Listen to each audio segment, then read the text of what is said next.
Voltamos com o Jogo do Poder, hoje com participação dos deputados Edson Santos, do PT, e Hugo Leal, do PSC. A eleição de Henrique Eduardo Alves para a presidência da Câmara e de Renan Calheiros para a presidência do Senado trouxe um certo cisma no país entre a classe política e a sociedade, digamos, civil organizada. Passou a reinar uma profunda descrença em relação à capacidade de ambos de conduzir o Congresso, Câmara e Senado de maneira independente, altiva, dado o grande número de acusações que pesa contra os dois. Como é que os senhores veem esse momento do Congresso? Eu começo com o deputado Edson Santos. Olha, eu acho que há, em primeiro lugar, um certo afã de determinados setores da mídia em criar dificuldades para o funcionamento do Congresso Nacional. Querem impor uma agenda ao Congresso Nacional que é exatamente da discussão do presidente do Senado, da discussão sobre o presidente da Câmara.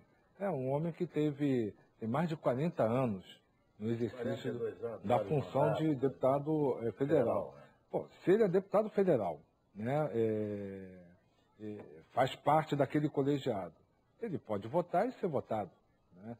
Eu não entendo o porquê, no momento em que esse cidadão se coloca na condição de presidente da Câmara, ele se levante uma série de coisas que o coloquem sob suspeição. Então, o que eu defendo e entendo que é fundamental é a gente estabelecer uma agenda positiva para o país, né?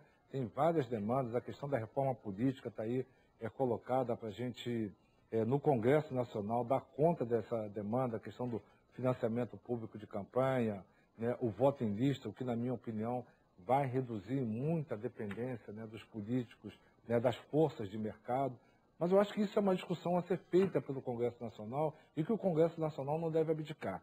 O que eu não concordo é que se transforme uma decisão, né, da maioria do Congresso, tanto do Senado quanto da Câmara, que foi a eleição da sua mesa diretora, em um ato de inquisição contra os dois presidentes dessas casas.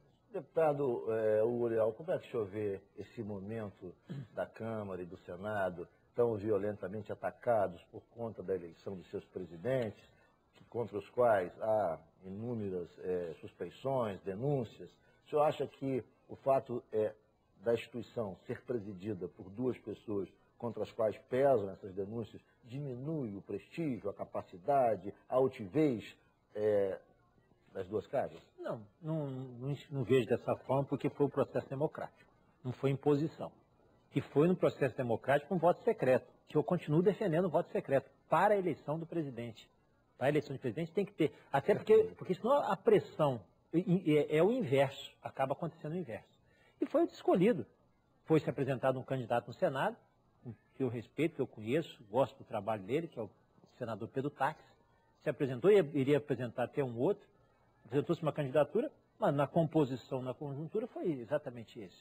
E havia um entendimento que o Congresso, que o Senado seria presidido por alguém do PMDB e a Câmara, uma coisa também pelo PMDB. Não é a primeira vez que acontece isso, até porque o presidente Michel Temer já foi presidente da Câmara e o presidente Sarney, do PMDB, também presidente do Senado.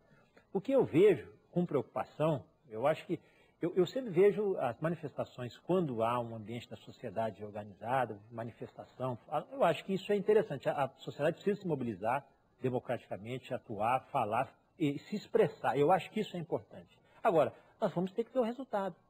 Se é Sarney, se é Renan, seja da quem for, Henrique, o que precisa saber é como é que ele vai se comportar como presidente. Isso é fiscalização da Câmara, cabe a mim, cabe ao Edson.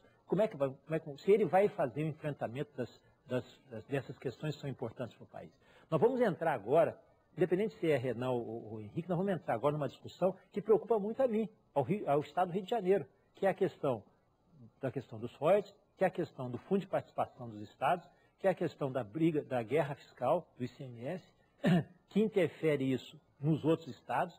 O que me preocupa, e eu tenho visto... Essa me parece que é a preocupação também do novo presidente, está convocando todos os governadores para uma reunião para rediscutir o Pacto Federativo. Eu não sei se ele vai conseguir fazer isso, mas há um iniciativa é válida. Ele fez a convocação e é importante ter esse momento. Sim, é necessário. Sabe qual é o risco? Sabe o risco que eu tenho, que eu penso, desculpa, Ricardo? É a questão, porque normalmente o Senado é dominado, né, com todo respeito aos nossos irmãos lá do Norte e Nordeste, porque a maior parte dos estados ali somados são 15, 16, 3 senadores. O Senado sempre é administrado, presidido por forças que estão no Norte e Nordeste. Natural. O meu receio é isso influenciar, como vem influenciando diretamente, como aconteceu com a questão dos royalties. Quer dizer, em termos numéricos, eles seriam maiores. Na questão da divisão do fundo de participação. Do fundo de participação em 89. Mas por que o Maranhão foi... Isso se perpetua. Mas por que prevalência do Nordeste? Por que o Maranhão foi... Nordeste. Por que o Maranhão foi contemplado em 89? É só para ver quem era o presidente da República na época. Era o Zé Sarney.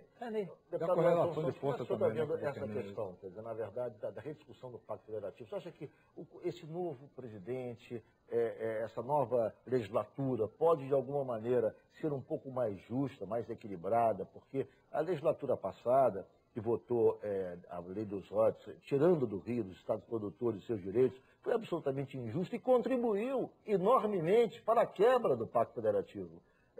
O presidente Henrique Alves, quando diz que há uma necessidade de rediscutir o Pacto Federativo, me parece que está tomado pelo desejo de corrigir essa distorção que foi, eu espero também, essa distorção que foi a aprovação dessa lei, que acirrou essa quebra do Pacto Federativo de maneira lastimável. Como é que o senhor vê isso? E que tipo de esperança o senhor tem com esse chamado do presidente? O senhor acha que há chance para se rediscutir, para se perder aqui, mas se ganhar no fundo de participação dos Estados? Ou seja, havia algum equilíbrio nessa negociação conjunta? Tem que haver.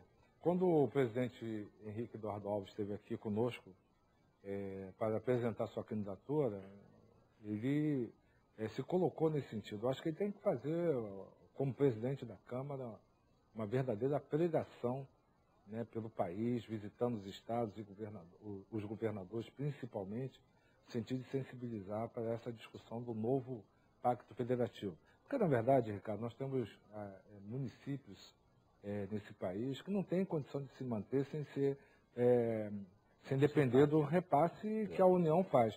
A discussão dos royalties, a rediscussão da distribuição dos royalties, tem muito disso, né?